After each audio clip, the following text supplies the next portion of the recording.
আজকে আমার ছাদ বাগানে পদ্ম ফুল ফুটেছে। দেখো কত পদ্ম ফুল ফুটেছে, একেবারে কালারফুল পদ্ম ফুল। হ্যালো গাইস, সবাই কেমন আছো? আমি তো ভালোই আছি, আশা করি তোমরাও ভালো আছো। আর দেখো আমাদের বাড়ির পাশে নাম সংকীর্তন চলছে, এত জোরে মাইক বাজছে কি বলবো। সাউন্ড তো সরাসরি ভিডিও আমি করতেই পারিনি, শেষ পর্যন্ত ভয়েস ওভার দিতে হলো। আর আমি তো প্রত্যেক দিনের মতো সময় পেলেই ছাদ বাগানে চলে আসি, তোমরা সকলেই জানো। আজকেও আমি ছাদ বাগানে চলে এসেছি।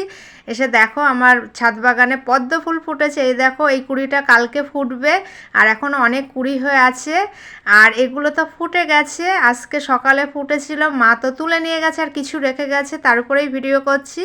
আর এটা যখন ফোটে না, সকালের দিকে একদম সাদা থাকে, আর বেলা বাড়ার সঙ্গে সঙ্গে পিঙ্ক কালার হয়ে যায়। একদম দেখো পুরো পিঙ্ক কালার হয়ে গেছে। আর এই পাশে দেখো, এটা আকন্দ ফুল গাছ। এই গাছটা তো মরেই গিয়েছিল, খুব কষ্ট করে আমি একে বাঁচিয়েছি, আবার ফুল ফোটা শুরু করেছে, তাই খুব আনন্দ হচ্ছে গাইস। এবার আমি চলে এসেছি এই দিকে। এখানে করবী ফুল গাছ আছে, কিন্তু তোমাদেরকে করবী ফুলটা দেখাতে পাচ্ছি না, কারণ করবী ফুল মানে কদিন আগে ঝড় হয়ে গেছে, তো এবার ঝড়ে বাড়ি খেয়ে খেয়ে করবী ফুলের যত কুড়ি ছিল সব নষ্ট হয়ে গেছে, তাই সেইভাবে করবী ফুল আর ফুটছে না। তাই গাইস, এখন তো আমি দেখাতেই পাচ্ছি না। যখন ভালোভাবে ফুটবে অবশ্যই এর উপরে আলাদা ভিডিও করব, তোমাদেরকে শেয়ার করব, কারণ তোমাদেরকে শেয়ার না করেন আমি থাকতেই পারি না। কারণ আমার ছাদ বাগানে যখন যা ফুল ফোটে, যখন যা নতুন কিছু হয়, সব কিছুই তোমাদেরকে শেয়ার করি।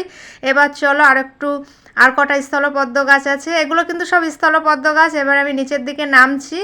মানে এই স্থলপদ্ম গাছ কি বলবো গাইস, এগুলো আসল না, মানে এদের মা বেঁচে নেই, কেটে ফেলা হয়েছে। সেখান থেকে ডাল ভেঙে গাছ লাগানো হয়েছিল, বালতিতে বসিয়ে দিয়েছিলাম, কোনো রকম যত্ন করাই হয় নাই, কিন্তু ফুল দিচ্ছে, এটাই খুব ভালো লাগছে। বছরে দুবার করে ফুল দেয়, একটা শীতকালে ফুল ফোটে, মানে শীতকালের আগে পুজোর সময়, একটা গরমকালে। এই দেখো কত সুন্দর ফুলটা দেখতে লাগছে না, ওয়াও। এই পাশে আরও ফুল ফুটেছে, আর মা তো সকালবেলা অনেকগুলো তুলে নিয়ে গেছে।